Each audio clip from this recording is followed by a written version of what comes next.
and the potentiality of taking him out cleanly. So he's going to go straight into his Hitmontop, which I guess makes a lot of sense because it is his most bulky thing, and Intimidate is obviously going to help reduce my offensive prowess.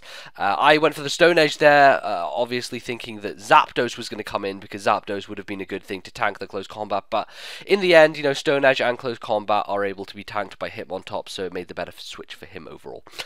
Bring in Lizzie the Second. Her Jubilee just happened pretty recently, so that was pretty cool.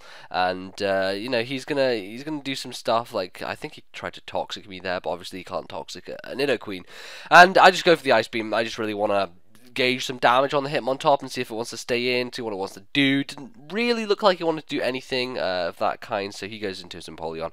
And I guess maybe thought that I was Scarfed or Choice Locked, but I'm just in normal Life Orb set, so I'm going to go for the Earth Power, and it's going to not take the Empoleon down, allowing him to get up Stealth Rock, which is slightly frustrating. I don't actually have too much that's hurt by Stealth Rock, just Victini and Togekiss, I think. They'll have to check up on that. I think Stealth Rock isn't too big a deal. But, you know, obviously at this point I can just go for any move I want. Thunderbolt made more sense, just because if he wanted to switch into anything to take the Earth Power, you know, T-Bolt would have done a decent amount to whatever he wanted to switch in. Obviously he wasn't going to switch in his Nidoking to an Earth Power, so I was pretty safe in going for it. But brings in Nidoking now on the safe switch, and probably going to outspeed me, so I'm going to go to anything that I think can take a hit, and I went to Hariyama simply because I thought he would predict my switch to Togekiss, you know, knowing that Earth Power is obvious. I thought he'd just go for the Ice Beam because Ice Beam covers Nidoqueen just aptly as well. But he just goes straight out for the Earth Power. You know, I thought I'd be able to take an Ice Beam better than Earth Power. But an Earth Power, nonetheless, is okay. And I'm just going to go for the Fake Out. I guess I could have kept Hariyama around for a bit longer instead of just using him as kind of fodder here, just with priority. I do, you know, I take Nidoking down to half, so it's pretty decent, but hey, you know, Hariyama's gonna bite the bullet and go down. Yeah, it's pretty cool, Hariyama. I definitely like using it quite a lot.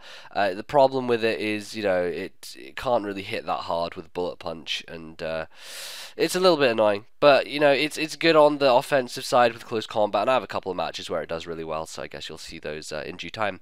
But, you know, obvious thing for me to do is to go to Flygon here, and I'm just going to do the same thing that I did at the start of the match with the, whatever I had. What was U-turning? I can't even remember, man. I'm not even... Oh, my Victini, that's what it was.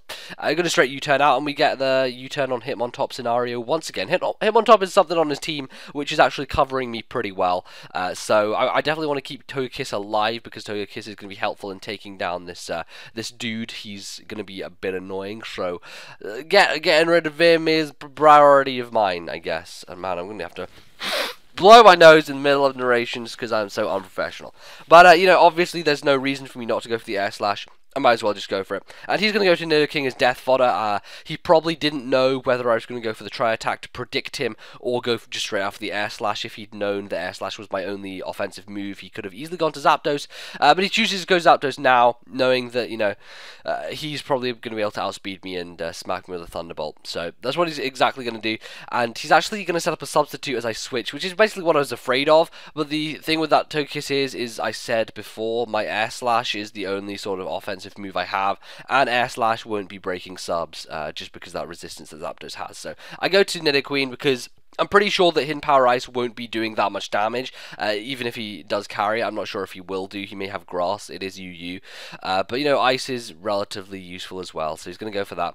And Ice Beam is, you know, breaking the subs. It's good stuff. I'm not really too worried about the Zapdos overall. I mean, I can deal with it relatively easily. It's just I don't want to be setting subs up, him getting subs all the time, because then I have to keep breaking him, and you know, it's going to break my heart if I'm going to have to keep doing that. It's going to annoy me quite a little bit. Quite a little bit indeed. But he's obviously going to predict my Ice Beam again here, and I really should have seen this coming.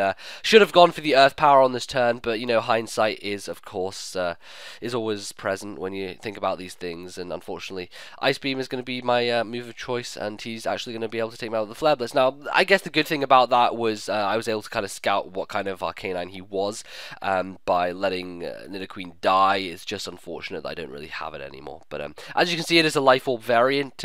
Some people can get kind of thrown off by Flare Blitz because you get the recoil and then the Life Orb recoil, so if you're not paying attention, you may be under the impression that it was not necessarily, you know, a Life Orb variant. It could be like something else, like Choice Banded or Scarfed or something. But as you can see, he is Life Orb, and it doesn't really matter anymore because I'm going to just go straight to Victini, go for the Recreate, and take him out. At this point, Recreate is very, very threatening to anything on his team. Even if he wants to switch in the Hitmontop, that is not going to take any kind of hit very lightly. So he's going to go to Heracross now, and I guess I should have thought about this a bit more, but in the end, it kind of turns out he's banded Heracross. Not to be confused, obviously, with Choice Scarf Heracross, which is what I thought it was. As you can see, Stone Edge does a really, really heavy chunk here. And what I didn't really realize when I brought Shaman in is that he switched out. If he was Scarfed, he could have gone for another one and taken me out. But he switched out, and I kind of didn't question that. I was like, oh, he must just not want to miss Stone Edge.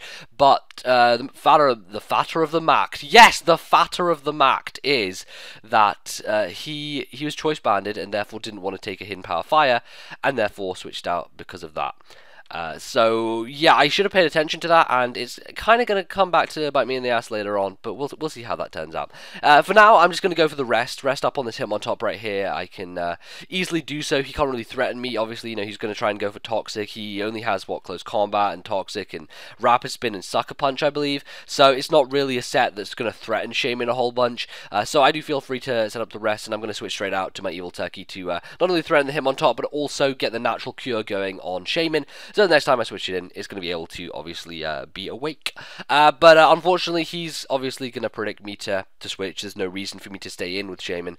Although it would have been, I guess, a good idea unless he was going to switch. You know, he would have taken advantage of that situation. But you know, he couldn't really do anything to me. So obviously, you know, I'm going to switch, and I do go to Togekiss. I get Toxic in the process, which doesn't matter a huge deal because Togekiss at this point is really just kind of for scouting purposes and for death fodder, and also for wish passing, really. I mean, wish passing is going to be useful, especially for Victini, which has kind of been worn down a little bit at this point, and I want that thing to be at prime amount of HP, because V-Create is, obviously, as we've kind of mentioned before, very threatening to most of his guys. So I'm going to go ahead and Baton Pass, I believe, here, just so that he doesn't hit my Victini on the switch in with a move, and I'm pretty sure that he was going to go for a substitute there. It made sense because he was yes, he was not really threatened at all by Togekiss. He pretty much is certain now that my only move is Air Slash. There's no reason for him to be you know, not setting up a sub.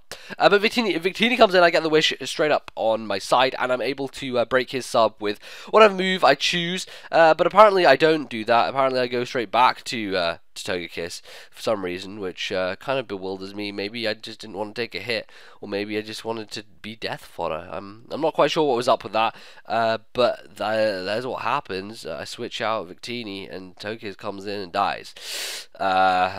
Maybe if you have any idea why I did that, you can tell me in the comments. I have no idea why I did that, because I really should just be making it my priority to break his sub. So yeah, anyway, I'm gonna go to Shaman here. And I don't know what I'm doing. I don't even know what I'm doing here, to be perfectly honest. I guess that I just want to break the sub and keep Victini as good HP as I possibly can, is what I'm thinking, because Victini's probably going to be a dead ringer for Heracross. I want to be able to use that thing against that, and also want to be able to use it against the Hitmontop. So I guess I don't want Victini taking a lot of damage, which is why I'm kind of forcing Shaman in here to take out Zapdos' sub, even though it's a not very effective Seed Flare. You know, I can always fish for the special defense drop as well, but as we can see, not going to last too long, because a couple of hidden power ices are going to spell my end, especially when I'm carrying Life Orb, and that's kind of wearing me down in the process as well. Not gonna take to it too kindly, and Shaman is gonna go down. No crits, unfortunately. You know, he's not Jimmy's Shaman. It doesn't get critted.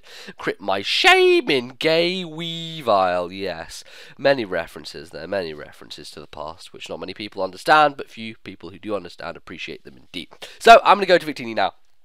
And Stealth Rock is up, so that's pretty annoying and stuff, because he's going to be able to, you know, take me on and do damage and things. But it doesn't really actually matter too much at this point, because, as I said before, V-Create is just going to do lots of damage to anything that switches in. Hitmontop, most of all. And smack that thing with a V-Create, take it right down. Not going to obviously take it out because he has the Intimidate, but Choice Band of V-Create, people. You don't mess around with it. It's definitely a powerful tool. I think that I really should have gone for it at the start of the match, because it would have made my life a hell of a lot easier. Definitely just taking this Hitmontop down, because it's been kind of just haunting me the entire match. And he does carry the Sucker Punch, so that is going to do a lot of damage, obviously, because of the defense drop. I'm not going to take it too kindly, but I will be able to take him out with the second one, and that should fare me well, I guess. Now, the issue here is that he has the Heracross left, and because I am obviously got my speed dropped, he's going to be able to outspeed me with Heracross and probably kill me with any kind of move. You can easily kill me with a close combat from this point.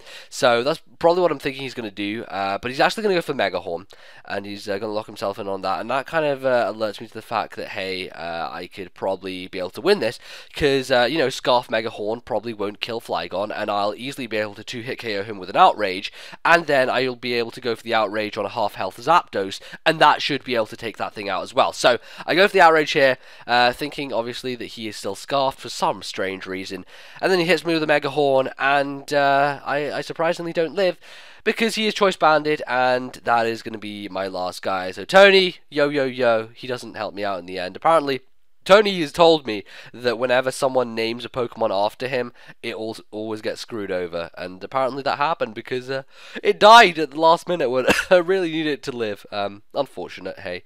That's what you do. Definitely keep in mind when things are choiced, banded or scarfed, and pay attention to the game, because obviously I wasn't paying attention there, and I got destroyed because of it. But it was only 2-0, it wasn't too bad. It was a pretty close game overall. It was pretty fun. So I hope you guys enjoyed this one. You can leave a like below, that would help me out immensely, and yeah, you know, check out the last video. It was a doubles battle, something a bit different for you guys. Until then, I'll see you guys soon. Goodbye.